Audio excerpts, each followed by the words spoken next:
दोस्तों, क्या आपके साथ कभी ऐसा हुआ है कि आपका शॉपिंग करने का मन हो या आप अपने लिए कोई एक नई चीज़ लेने की सोच रहे हो, जैसे कि कोई एक नया फ़ोन लेना चाहते हो या अपनी फैमिली और फ्रेंड्स के साथ इस वीकेंड पे घूमने जाना चाहते हो, पर अचानक से आपको याद आता है कि नेक्स्ट वीक आपको रेंट भरना है या अपनी बाइक या फ़ोन की EMI भरनी है और न जाने ऐसे कितने ही बिल्स आपको पे करने हैं।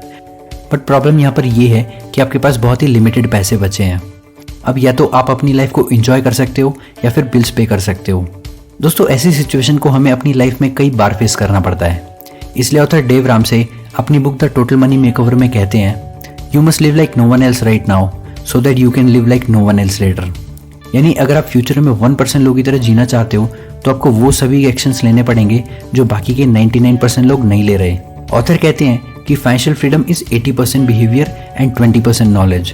और आज की इस वीडियो में हम इसी अमेजिंग बुक में से 5 प्रैक्टिकल लेसन सीखेंगे जिसकी हेल्प से आप अपने फाइनेंशियल बिहेवियर को चेंज कर पाओगे और फाइनेंशियली फ्री भी हो पाओगे। लेकिन उससे पहले दोस्तों, अगर आपको इंटरेस्ट है पर्सनल फाइनेंस में, अपनी फाइनेंशियल कंडीशन को इम्प्रूव करने में और फाइनेंस से रिलेटेड कुछ नया सीखने में, तो इस चैनल को सब्सक्राइब कर लेना और बेल आइकन को ज़रूर दबा देना, जिससे कि आप ऐसी वैल्यूएबल वीडियोस मिस नहीं करोगे। So let's begin. Lesson number 1, no more denial. अगर आप किसी मेढक को उबलते हुए पानी में डाल दो तो वो उछलकर बाहर आ जाएगा, पर वहीं अगर आप उसे नॉर्मल पानी में डालो तो वही मेढक उस पानी में बड़े आराम से तैरता रहेगा। और अगर आप उस पानी को धीरे धीरे उबालते रहो तो वो मेढक अपना टेम्परेचर एडजस्ट करता रहेगा और एक टाइम ऐसा आएगा वो मर जाएगा लेकिन बाहर नहीं आएगा। ठीक इसी तरह किसी की भी फिजिकल हेल्थ एकदम से खराब नहीं होती। आपकी हेल्थ धीरे धीरे खराब होना शुरू होती है। आपकी अनहेल्दी डाइट और एक्सरसाइज न करने की वजह से आपकी बॉडी में बहुत सारे माइनर चेंजेस आना शुरू हो जाते हैं, जिन्हें आप जल्दी नोटिस नहीं कर पाते और उसे इग्नोर करके ऐसे ही जीते रहते हो, जो फ्यूचर में आपकी हेल्थ को बहुत ख़राब कर देता है। और यही कॉन्सेप्ट आपके फाइनेंस में भी अप्लाई होता है। ऑथर कहते हैं आपको अपने फाइनेंस को अपनी फिजिकल हेल्थ जैसे ट्रीट करना चाहिए। जैसे आप एक रात में 10 kg वेट लूज नहीं कर सकते, वैसे ही आप रातों रात मिलियनेयर नहीं बन सकते। आपकी फाइनेंशियल सिचुएशन कभी भी एकदम से ख़राब नहीं होती, बल्कि आपके पास में लिए गए छोटे बड़े डिसीजंस ही आपकी करंट फाइनेंशियल सिचुएशन का रीज़न है।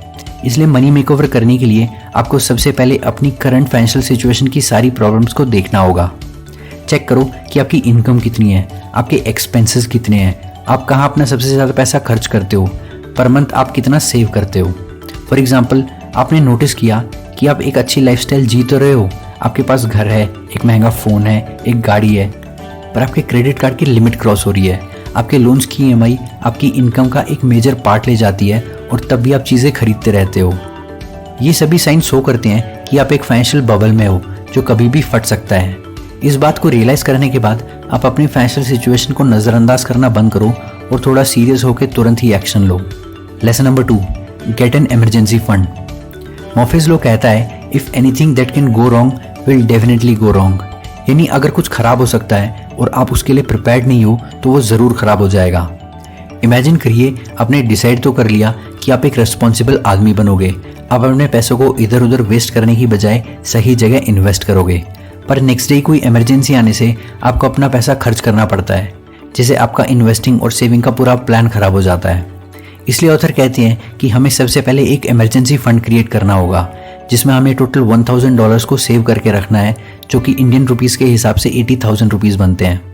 और कुछ भी करके आपको इतना पैसा सेव करना ही है और उसे एक ऐसी जगह पर रख देना है जहां आप कभी भी उसे इजीली एक्सेस कर पाओ। यहाँ आपको अपने इमरजेंसी फंड को कहीं भी इन्वेस्ट नहीं करना और ना ही अपने सेविंग अकाउंट में रखना है, क्योंकि वहाँ से आप इसे आसानी से खर्च कर दोगे।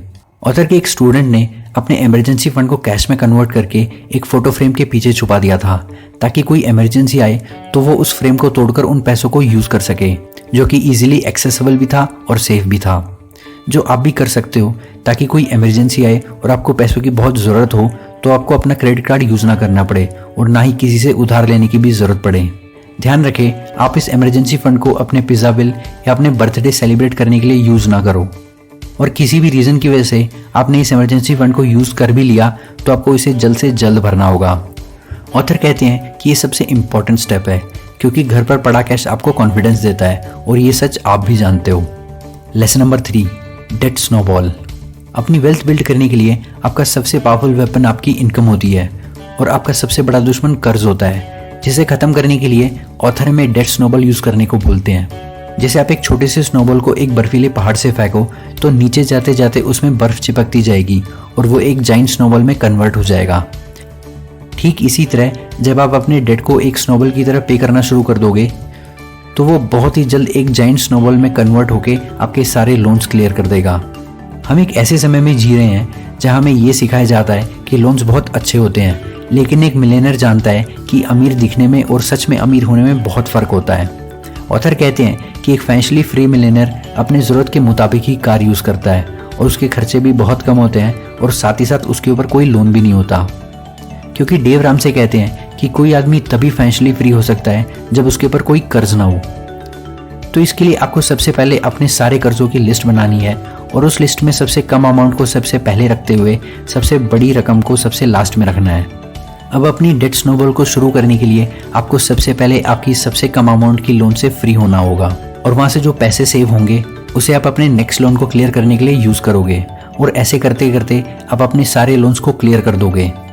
अब ये करना उतना भी आसान नहीं है, पर आपको याद रखना है you must live like no one else right now so that you can live like no one else later. Example, ये आपके कुछ लोन्स हैं कि आपने अपने दोस्त से 10,000 रुपये उधार ले रखे हैं जिसे आप हर महीने 1,000 रुपये पे करते हो। आपका नया फ़ोन 25,000 का है जिसके लिए आप हर महीने 2,000 रुपये पे करते हो। आपके क्रेडिट कार्ड का बिल 50,000 का है जिसे आप हर महीने 3,000 रुपये पे करते हो। और ऐसे ही जितने भी डेट हैं उन्हें स्मॉलेस्ट से लार्जेस्ट ऑर्डर में लिख लो और मान लो कि हर महीने आपकी इनकम से सिर्फ 5,000 रुपये सेव होते हैं। तो सबसे पहले आप इस 5,000 का यूज़ करके 2 महीने में अपने दोस्त के पैसे क्लियर कर दो और धीरे धीरे करके फ़ोन का कर्जा, क्रेडिट कार्ड का बिल और कार की EMI को भी ख़त्म करते जाओ। और ऐसा करते हुए आप अपना डेट स्नोबॉल बना लोगे जो आपके सारे कर्जों को बहुत तेज़ी से क्लियर करता चला जाएगा। Lesson number 4, create runway fund. Completely debt free होने के बाद जब आपके सर पे कोई भी उधार नहीं होता तो ये टाइम है अपने लिए एक रनवे फंड क्रिएट करने का। अब तक जो एक्स्ट्रा इनकम आपके डेट को क्लियर करने में जा रही थी उसका यूज़ करके आप अपने 3 महीने के लिविंग एक्सपेंसेस को सेव करो, ताकि अगर आपको किसी बहुत ही बड़ी इमरजेंसी का सामना करना पड़े, जैसे मान लो आपकी जॉब चली गई, तो आप आराम से 3 महीने बिना पैसों की चिंता करे जी सको, जिससे आपके पास कोई नई जॉब या नई इनकम बिल्ड करने के लिए टाइम और पीस ऑफ माइंड रहेगा। ये करने के लिए आपको एक लिस्ट बनानी है जहाँ आप अपने महीने के एक्सपेंसेस को नोट डाउन कर लो, जैसे मंथली रेंट, खाने का खर्चा, इंटरनेट बिल, कपड़े, ऐप सब्सक्रिप्शन एटसेट्रा। इन सबको ऐड करने के बाद फॉर एग्जांपल आपको पता चलता है कि हर महीने आप 30,000 रुपये स्पेंड कर देते हो, तो स्टार्टिंग में आपको इस अमाउंट को 3 से मल्टीप्लाई कर देना होगा जो होगा 90,000 रुपीज़, और जल्द से जल्द आपको ये 90,000 रुपीज़ सेव कर लेने हैं जिससे आप 3 महीने के लिए सिक्योर हो जाओ। और फिर धीरे धीरे करके एक एक मंथ को इंक्रीज करते जाओ। आपका गोल होना चाहिए कि 12 महीने का रनवे फंड क्रिएट हो जाए, क्योंकि ऑथर कहते हैं कंप्लीट फाइनेंशियल स्टेबिलिटी के लिए आपके पास एटलीस्ट 1 साल का रनवे फंड होना चाहिए, ताकि आप 1 साल तक बिना इनकम जनरेट किए अपनी लाइफस्टाइल को मेंटेन करते हुए सरवाइव कर पाओ। Lesson number 5, invest and enjoy. अब तक आप सोच रहे होंगे कि ऑथर आपको लाइफ एंजॉय करने से रोक रहे हैं और बस मेहनत करवाते जा रहे हैं, लेकिन ऑथर कहते हैं कि फाइनेंशियल फ्रीडम के बाद एंजॉय करने में जो मजा है वो उधार लेके ऐश करने में नहीं है। देखो, फाइनेंशियल फ्रीडम अचीव करने की एक सिंगल ट्रिक है जहां आपको अपने लॉन्ग टर्म गेन्स के लिए शॉर्ट टर्म सेक्रीफाइस करने ही पड़ेंगे। ना वो अब आपके ऊपर कोई भी कर्ज नहीं होगा और आपने खुद को एटलीस्ट 1 साल तक के लिए फाइनेंशियली सिक्योर भी कर लिया, तो अब टाइम है अपने फाइनेंशियल को मेंटेन रखने का। जैसे आप बहुत मेहनत करके फिजिकली फिट हो जाते हो तो आपको बहुत एग्रेसिव एक्सरसाइज करने की ज़रूरत नहीं पड़ती। आप बहुत हैवी वेट लिफ्टिंग नहीं करते, आपको बस एक सिंपल मेंटेनेंस की ज़रूरत होती है। सिमिलरली अपनी फाइनेंशियल हेल्थ को मेंटेन करने के लिए डेव रामसे कहते हैं कि अपनी इनकम का 15% हिस्सा अपनी रिटायरमेंट के लिए इन्वेस्ट करो। जैसे ही आपका होम लोन और बाकी के सभी लोन्स खत्म हो जाएं तो आपकी सेविंग्स भी बढ़ जाएगी। इस सेविंग को आप इन्वेस्ट करो और इन्वेस्टमेंट से आपको जो रिटर्न्स मिलेंगे वही एक्चुअल में आपकी वेल्थ होगी। आप इंडेक्स फंड्स में, म्यूचुअल फंड्स में, स्टॉक्स में या फिर किसी भी प्रॉफिटेबल बिजनेस में इन्वेस्ट कर सकते हो।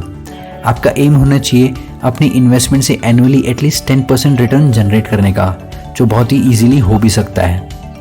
जब आपका इन्वेस्टेड पैसा आपकी सेविंग से भी ज़्यादा रिटर्न देने लगे, उस दिन आप सही मायने में फाइनेंशियली इंडिपेंडेंट और स्टेबल बन जाओगे।